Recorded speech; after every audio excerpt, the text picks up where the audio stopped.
이번에는 통계표를 그래프로 옮기는 경우에 대한 문제 유형이죠. 자, 이와 같은 유형은 많이 출제되고 있습니다. 이와 같은 통계표 특성을 찾아서 그래프로 옮겨야 된다는 얘기죠. 방사형 그래프는 이것을 말하죠. 자, 통계표 데이터 특징을 살펴보면 시계열이죠.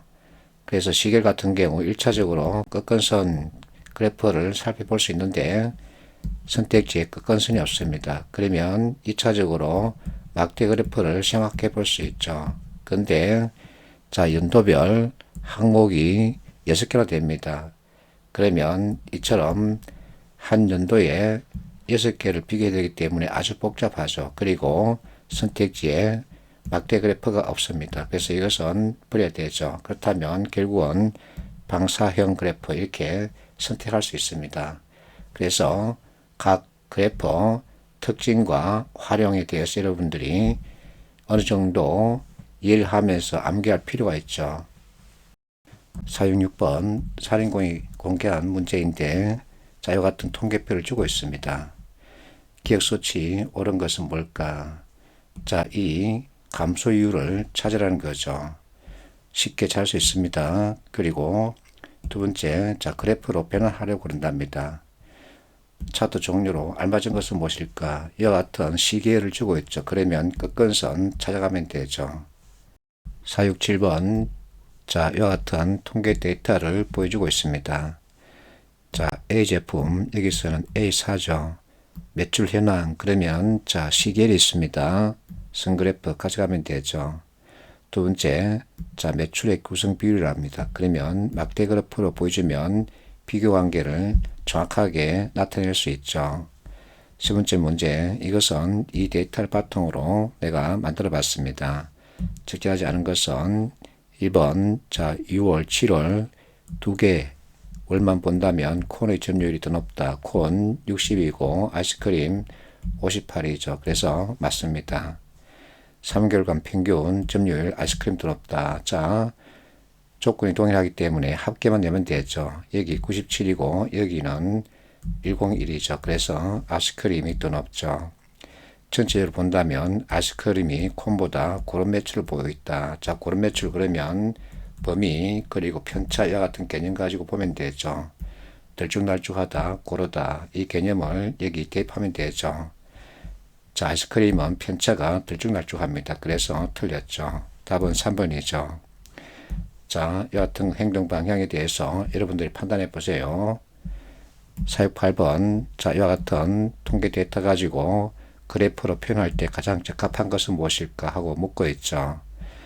자, 여기는 시계열 내용이 없습니다. 그래서 1번이 가장 적합하겠죠. 서로 비교하면 어디가 많고 적고 이것을 판단할 수 있겠죠. 469번, 자, 이와 같은 통계표를 주고 있습니다. 첫 번째, 김대리가 이렇게 요청했다 그러죠. 김대리가 하는 말, 먼저 정각 12시 선 시작선으로 하여서 기점으로 오른쪽으로 그래프를 그려라. 그러면 원그래프죠. 이와 같은 시계를 있더라도 김대리 특별한 주문에 맞춰야 되죠. 두 번째, 자, 이와 같은 대화를 주고 있습니다. 기타 항목도 있다. 얼마쯤 되겠니? 자, 이것보다는 적고 이것보다는 많다. 그러면 이것은 A고 이것은 C죠. 그래서 그 행태는 1번이 되겠죠. 이것보다는 적고 이것보다는 많아야 된다. 자, 세 번째, 자, 이 그래프 잘못됐습니다. 그래서 이것으로 교체해 줘야 됩니다. 470번, 자, 통계표 단위를 조금 색다르게 주고 있죠. 결국은 이와 같은 단위계에서 무엇인가 함정을 파겠다 이렇게 볼 수 있겠습니다. 자, 이와 같은 도표 작성할 때 유의사항 이것을 말하죠. 1번 같은 항목은 옆에 있는 층과 선으로 연결하여 보기 쉽도록 한다. 자, 이 그래프는 막대 그래프입니다. 근데 층이라는 표현이 들어갔죠. 층이라는 표현 들어가면 층 그래프를 뜻하죠. 그래서 답은 1번 쉽게 정할 수 있습니다. 2번 부득이하게 개수가 많은 경우 눈금을 깊도록 한다. 자, 이 개수가 많습니다. 그래서 이 척도 가지고 판단하기는 좀 어렵죠. 그래서 각각 눈금을 이렇게 기입한다 그 얘기입니다. 3번 축의 모양은 L자형이 일반적이다. 이것을 말하죠. 되게 이렇게 쓰는데 이처럼 그래프가 많은 경우에는 사방 틀로 작성한다. 즉 박스형으로 쓴다 그 얘기죠. 가로축, 세로축 무엇을 넣을지 결정한다 그 얘기입니다. 두 번째 문제. 자, 상위 3개 지역 그러면 울산, 서산, 부산이죠. 19년도 총생산량 그러면 이것이 되죠.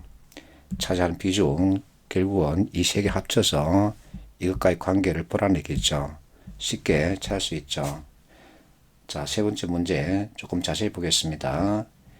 1번 전 지역 생산량 모두 감소. 그러면 생산량 증감률을 보면 되죠. 전체 마이너스죠. 여기까지는 맞습니다. 이에 따른 재배 면적 전체 감소. 역시 증감률을 보면 되죠. 그런데 여기는 플러스로 나타났죠. 그래서 틀렸습니다. 2번 재배 면적이 가장 많이 줄어든 곳은 이천이다. 자, 재배 면적 가장 큰 곳은 부산이죠. 틀렸죠. 4번 먼저 보겠습니다. 울산, 서산 생산량 동일하다. 그러면 자, 울산과 서산 이 데이터 서로 비교하면 되죠. 다르죠. 틀렸습니다.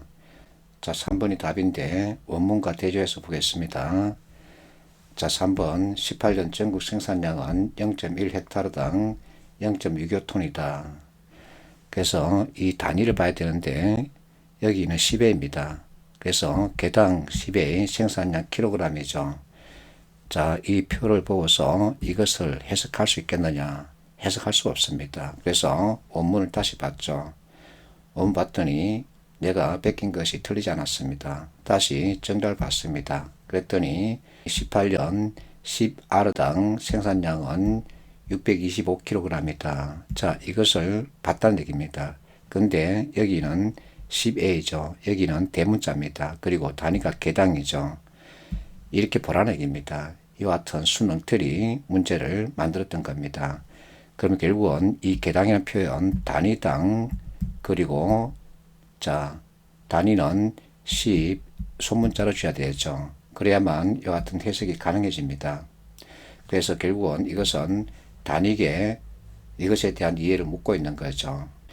자, 어쨌든 1헥타르는 100A이기 때문에 0.1헥타르는 10A가 되죠. 625kg을 톤 단위로 준다면 0.625가 되죠.